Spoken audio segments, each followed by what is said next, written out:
My channel. আজকে আমরা সকলেই জানি রাখি। তো আমার যেহেতু কোনো ভাই বা দাদা কেউ নেই, তাই জন্য আমি কাউকে রাখিও পরাতে পারি না আর ফোঁটাও দিতে পারি না। বাট আমি এই দুটো কাজই করতাম। আগে আমার যখন দাদু বেঁচে ছিল তখন আমি দাদুকে রাখি পরাতাম এবং দাদুকে ফোঁটা দিতাম। Every year it's not possible for me যে তাকে গিয়ে গিয়ে ফোঁটা দেওয়া, বাট কিছু কিছু সময় আমি গিয়ে দিয়ে আসতাম।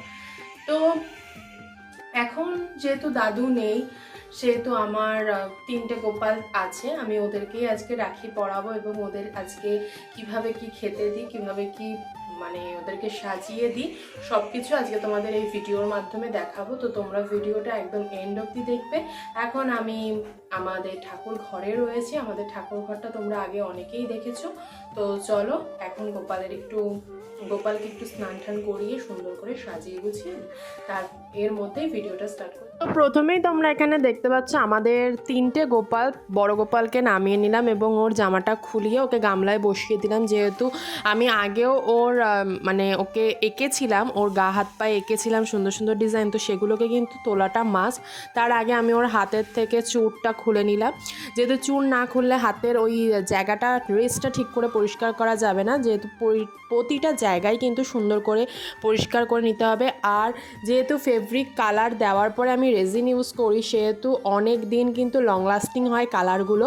মানে যেই ডিজাইনগুলো আমি ওর মুখে, কপালে বা গালে করেছি ওইগুলো কিন্তু অনেক লং লাস্টিং হয়, কিন্তু একটা সময় পর প্রতিদিন স্নান করাতে করাতে কিন্তু ওই ডিজাইনগুলো উঠে যায়। তো সেক্ষেত্রে ও এখন মানে ওর মুখের কিছু কিছু ডিজাইন উঠে গেছে, চোখের ভুরুটা উঠে গেছে। তাই জন্য অনেক দিন ধরেই ভাবছিলাম যে ওকে একটু সুন্দর করে সাজিয়ে নেব। বেসিক্যালি আমি ওই জন্মাষ্টমীতেই ওকে সাজাই, কিন্তু কি হয়েছে বলো তো, জন্মাষ্টমীতে যেহেতু ভোগ রান্নার অনেকটা কাজ থাকে, মা এখন একা এত কিছু সামলাতে পারবে না। আমাদের সামনের সপ্তাহে মানে সামনের সোমবারই যেহেতু জন্মাষ্টমী পড়েছে, তো মাকে আমার হাতে হাতে রান্না কাজ করে দিতে হবে। তো তাই ভাবলাম যে আজকে যেহেতু রাখি আছে, তো ওকে আমি একটু অঙ্গরাজটা করে দিই, তাহলে আমার সামনের সোমবার আমি ফ্রি হয়ে যাব, মাকে আমি হেল্প করতে পারবো, ওকে আমি খুব তাড়াতাড়ি স্নান টান করিয়ে নতুন জামা কাপড় পরিয়ে বসিয়ে দিতে পারবো। আর তোমাদেরকে আরও একটা কথা বলে রাখি, এটা হলো পুরো টপ সিক্রেট। আমাদের মানে গোপালের যেদিন জন্মাষ্টমী হয় সেদিনই কিন্তু আমাদের গোপালের জন্মদিন, মানে ওই দিনই ওর মধ্যে প্রাণ প্রতিষ্ঠিত হয়েছিল, তাই ওই দিনই কিন্তু জন্মদিন হিসেবে বিবেচ্য হয়। এবার একটু গোপালের জন্মদিনটা ঘরোয়া বাট একটু বড় করে করার ইচ্ছা আছে। হয়তো সবাইকে অত বলতে পারবো না বা কিছু, কিন্তু আমাদের আন্দাজে মানে আমাদের যতটা সামর্থ্য তার মধ্যে একটু বড় করে করার চেষ্টায় রয়েছি। বড় করে মিন্স ওর জন্য একটা কেক আনার চিন্তাভাবনা চলছে। তো তারপরে আমার মেজ গোপাল, ছোটো গোপাল সবাইকে একইভাবে আমি কিন্তু স্নান করিয়ে নিয়ে লক্ষ্মীকে স্নান করিয়ে নিলাম। আগে জানো তো আমার মা বলতো কি যে লক্ষ্মীকে সুন্দর করে একটু রং করে দে, যখন লক্ষ্মী পুজো হয়েছিল আমি বোকার মতো রং করে দিয়েছি। এবার ওর খাঁচে খাঁচে এত রং ঢুকে গেছে, এটা খুবই মানে অসাধ্যের মতো কাজ যে ওই রঙগুলোকে খুঁটে খুঁটে তোলা, কারণ ওগুলো যতক্ষণ না নিজে থেকে উঠবে ততক্ষণ আমার পক্ষে তো সম্ভবই না, ওটা অনেকটা টাইম টেকিং কাজ। তো তারপরে ওর বিছনাপত্র ভালো করে সুন্দর করে গুছিয়ে আমি ওদেরকে ওপরে তুলে দিলাম, কারণ নিচটাও পরিষ্কার করতে হবে। এভরিডে আমাদের ঠাকুরের ঘরটা পরিষ্কার করাই হয়, কিন্তু আমাদের যেহেতু ছাদে ঠাকুর ঘর তাই জন্য কি হয় বলো তো, প্রায় মানে প্রতিদিনই আমাদের না মুছলে হয় না, কারণ ধুলো বালি সব কিছুই ছাদ থেকে ঢোকে এবং ঠাকুরঘরটা নোংরা হয়ে থাকে। তাই জন্য ঠাকুরঘরটাকে আমাদের প্রতিদিনই মুছতে হয়। তো তারপরে তুমি দেখতে পেলে যে আমি গঙ্গার জলটা ভালো সব কটা জায়গায় ছিটিয়ে নিলাম। আমার যখন ঠাকুরঘর পুরোপুরি মোছা টোছা কমপ্লিট হয়ে গেল, তারপরে আসলাম গোপালের অঙ্গরাজ্যের জন্য। তো অঙ্গরাজ্যে করার জন্য আমাদের বেসিক্যালি ফার্স্টে আমরা যে চোখটা করব, সেই চোখে কিন্তু অ্যাজ আ বেস কালার আমাদেরকে কিন্তু হোয়াইটটা ইউজ করে নিতে হবে, কারণ আমরা সকলেই জানি আমাদের চোখের ভেতরে মানে মণি বাদে, রেটিনা বাদে যেটা থাকে সেটা কিন্তু হোয়াইট কালারের থাকে। তো তার জন্য হোয়াইট কালার করে ওটাকে শুকাতে দিলাম। আর এখানে আমার ইয়েলো রঙটা অনেকটা শুকিয়ে গেছিলো, জল দিয়ে একটু পাতলা করে আমি গোপালের গালে করার চেষ্টা করলাম। তারপরে ভাবলাম না, গালে ফালে আর ওসব করবো না, নর্মালি রাখবো, তাহলেই কিন্তু দেখতে অনেকটা ভালো লাগবে। আর তোমাদেরকে যেটা বললাম যে তোমরা যদি গোপালের এরকম অঙ্গরাজ করার ইচ্ছা থাকে তাহলে কিন্তু তোমরা ফেব্রিক কালার অবভিয়াসলি ইউজ করতে পারো। আমি এখানে কিন্তু আর্টিস্টের ফেব্রিক কালার ইউজ করছি, আর এখানে ব্ল্যাক অ্যান্ড হোয়াইটটা হচ্ছে ক্যামেলের। আমি আর্টিস্টের ফেব্রিক কালার আবার যখন কলেজ স্ট্রিটে যাবো ওখান থেকে নিয়ে আসবো, কারণ আমার অনেক কাজে এই ফেব্রিক কালার লাগে। এখন আমার প্রায় বেশিরভাগ কাজই আমি এই ফেব্রিক কালারের সাহায্যেই করে থাকি। তো আমরা যেহেতু বছরে একবার কলেজ স্ট্রিটে যাই আমাদের খাতা বই আনার জন্য, সেক্ষেত্রে আমার আর খুব একটা সমস্যা হয় না ফেব্রিক কালারের জন্য। কিন্তু এই লাস্ট ফিনিশিংয়ে যখন শেষ হয়ে গেছিলো হোয়াইট আর ব্ল্যাক কালারটা, তখন আমি প্রচণ্ড সমস্যা ফেস করেছি। তো তারপরে তোমরা এখানে দেখতে পাচ্ছ ব্ল্যাক কালার দিয়ে আমি যেমন চোখের আইলাইনার এবং কাজল পরি, গোপালও তো সেটা পরবে, তাই ওকে কিন্তু সুন্দর করে কাজল আইলাইনার সব ওই কালো রং দিয়েই চোখের কোণ এঁকে ওর ভুরু এঁকে সুন্দর করে দিলাম। আমি যেই সমস্যাটা ফেস করি সেটা কি বলতো, আমরা তো আর আর্টিস্ট না, আর বহু ঠাকুরের ওপরে যেহেতু আমরা এই সমস্ত কাজ করি না, সেহেতু ওদের যে কপালটা সেখানে একটা ভুরু যদি আমি সুন্দর করে আঁকি, আরেকটা ভুরু আমি কিছুতেই সুন্দর করে আঁকতে পারবো না। আমার হাত তো অটোমেটিক্যালি কাঁপতেই থাকে, মানে ওই ভুরুটা আমার পক্ষে আর করাই সম্ভব না। তাও অ্যাটলাস্ট একটা করে দিই এবং দেখতে বেশ ভালোই লাগে। তারপরে আসলো ছোটো গোপালটা। ছোটো গোপালকে এর আগে আমি হাড়, গলার, তারপরে বাজু, এছাড়াও পায়ে বিভিন্ন ধরনের কলকা করে দিয়েছিলাম। তো ছোটো গোপালকে এইবার আর কিছুই বেশি করলাম না, শুধু চোখটাকেই সুন্দর করে এঁকে দিলাম। আর আমাদের বড় গোপালের যেহেতু সোনার টিপ রয়েছে, সেহেতু ওর টিপের চারদিক দিয়ে আমি একটু হোয়াইট কালার দিয়ে, যেটা আমরা জানি কীর্তনে গেলেও আমাদের কপালে এঁকে দেওয়া হয়, ওই রকম স্টাইলের এঁকে দিলাম। আর যে মেজগোপাল রয়েছে, মেজগোপালের যেহেতু পাথরের চোখ, সেহেতু আমি আর ওর চোখের মধ্যে কিছুই করি না আলাদা করে। ওর চোখের আশেপাশে আমি একটুখানি কাজল, আইলাইনার আর ভুরুটা এঁকে দিই, আর কপালে টিপটা আর ঠোঁটে লিপস্টিকটা এঁকে দিই। আর বেশি এইবার কিছুই করিনি কারোর জন্যই।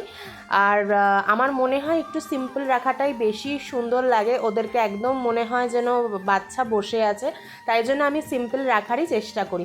আর অনেক সময় আমি আগে ভাবতাম এবং অনেক সময় করেওছি যে ওদেরকে বিভিন্ন ধরনের গালে বা কপালে কলকা করে দিয়েছিলাম, কিন্তু সেটা এখন আর করলাম না আজকে। আর মেজগোপালের সোনার টিপটা না খুলে গেছিলো, তো মাকে বললাম ফেভিকুইক নিয়ে আসতে, মাও আর লক্ষ্য করেনি ফেভিকুইকটা গেছে একদম শুকিয়ে। আজকে আর আমার পক্ষে সম্ভব হলো না ওকে ফেভিকুইকটা দিয়ে টিপটাকে আটকে দেওয়ার, তার জন্য আজকে আরও ফেভিকুইক মানে টিপটা পড়তেও পারলো না।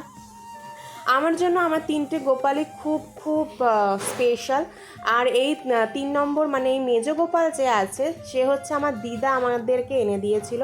তো দিদা ভেবেছিল দিদাদের বাড়িতেই রাখবে, কিন্তু কিছু কারণবশত রাখতে পারেনি। এটাও দিদার বাড়ি, ওটাও দিদার বাড়ি, দিদা যখন যেখানে যা খুশি তাই রাখতে পারে, এটা আমি মনে করি।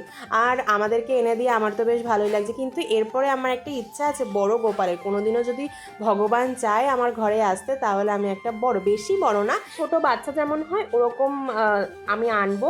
তো ওটা আমি ডিসাইড করেছি। আর তোমরা এখানে দেখতে পেলে সবার আস্তে আস্তে কিন্তু সুন্দর করে আমি এখানে অঙ্গরাজ করে দিলাম। এরপরে আর বেশি কিছুই করব না, শুধু হোয়াইট এখানে চোখ আঁকার পরে কিন্তু হোয়াইট কালারটা দিয়ে দেবে, তাহলে পুরো অরিজিনাল চোখের মতো লাগবে। আর আমার বড় গোপালটাকে এত সুন্দর লাগছে, আমি ওর চোখটা পুরো আমার নিজের মতো করে আঁকতে পেরেছি, তার জন্য আমার ওর চোখটা এত সুন্দর লাগছে, আমি কি বলবো, মনে হচ্ছে একদম কুচুপু, একদম কিউটি বেবি। আর যে মেজগোপাল আছে না, মেজগোপালটা খুব আমার মানে রাগি রাগি চোখ করে যেহেতু তাকিয়ে থাকে, আমার একটু ভয়ই লাগে যে এই আমি কিছু একটা ভুল করবো আর আমাকে ধুপ করে বকা দিয়ে দেবে, জোকস অ্যাপার্ট। তো তারপরে তোমরা এখানে দেখতে পেলে আমার কিন্তু সকলের অঙ্গরাজ কমপ্লিট হয়ে গেছে। এবার ওদেরকে একটু শোকাতে দেব। আজকে আর লক্ষ্মী ঠাকুরকে ধরলাম না, লক্ষ্মী ঠাকুরকে ঠিক সময় মতো আমি ঠিক সুন্দর করে সাজিয়ে দেব। তো তারপরে আমি দেখতে পাচ্ছি সবগুলো একে একে গুছিয়ে নিলাম, যেহেতু এগুলোকে না গুছিয়ে রাখলে কিন্তু সমস্যা হতে পারে। ফেব্রিক কালার কিন্তু খুব যত্ন সহকারে লক্ষ্য করে কিন্তু ফেব্রিক কালারের ঢাকনা আটকাবে, কারণ বাতাস বা হাওয়ার সংস্পর্শে আসলে কিন্তু ফেব্রিক কালার শক্ত হয়ে যায়। তারপরে দেখতে পাচ্ছ আমরা আমাদের গোপকে সুন্দর একটা পিঙ্ক, ডিপ পিঙ্ক কালারের জামা পরিয়ে দিলাম। তো তারপরে ওর সমস্ত গয়নাগাটি এবং আমাদের মেজ গোপালকেও সুন্দর করে সাজিয়ে গুছিয়ে দেবো, ছোট গোপালকেও সুন্দর করে ড্রেস পরিয়ে দেবো। তো আজকের দিনে আমার প্রচণ্ড পরিমাণে আমার দাদুর কথা মনে পড়ছে।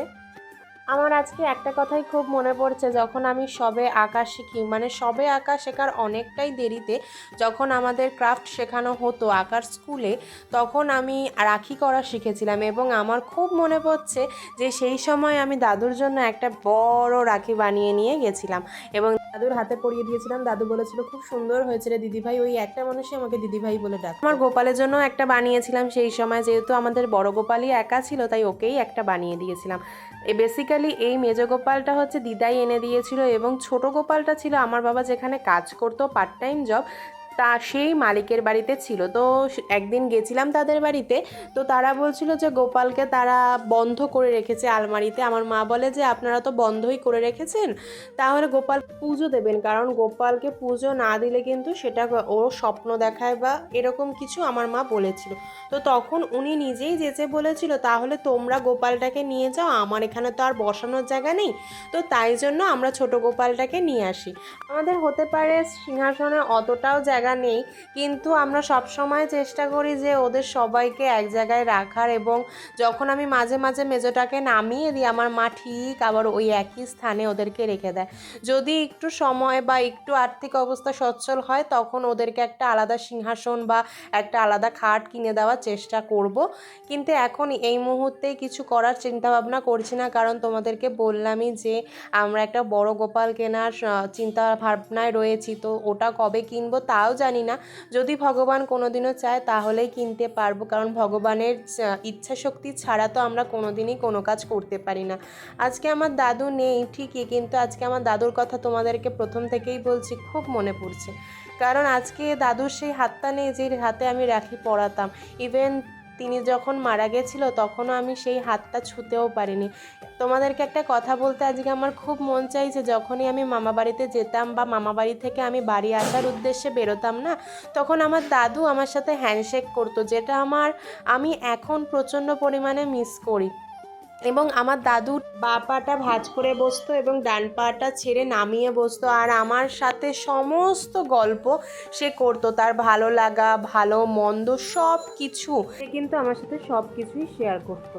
এবং যখন আমি সেই সমস্ত জিনিসগুলো শুনতাম, কিছু কিছু মানুষের কথা শুনতাম, আমার প্রচণ্ড পরিমাণে রাগ হতো, কিন্তু কিছু করার ছিল না সেই সময়টা। আজকে সে মারা গিয়েও আমরা হয়তো কিছু করতে পারছি না, কিন্তু ওই যে আমি প্রচণ্ড পরিমাণে ভগবানকে বিশ্বাস করি, আর আমি এটা খুব ভালো করেই জানি ভগবানকে পুজো দিত ভগবান যার যেটা প্রাপ্য তাকে ঠিক সেটাই দেবে। আজকে হয়তো একটু অপ্রয়োজনীয় কথা বলে দিলাম, কিন্তু আমার দাদু আমার কাছে প্রচণ্ড প্রিয় মানুষ একটা ছিলেন, যিনি আজকে আমার কাছে নেই। তো কেমন লাগলো ভিডিওটা অবশ্যই আমাকে জানিও। তারপরে দাদু এবং মেসোদাদানকে হার পরিয়ে দিলাম, মালা এনেছিল মা। তো যদি ভিডিওটা ভালো লাগে তাহলে লাইক কমেন্ট শেয়ার এবং আমার চ্যানেলটাকে কিন্তু অবশ্যই সাবস্ক্রাইব করে দিও। সবাইকে অনেক অনেক শুভেচ্ছা। পুজো আসছে, কিন্তু আমরা বিচার চাই। রাধে রাধে, হরে কৃষ্ণ।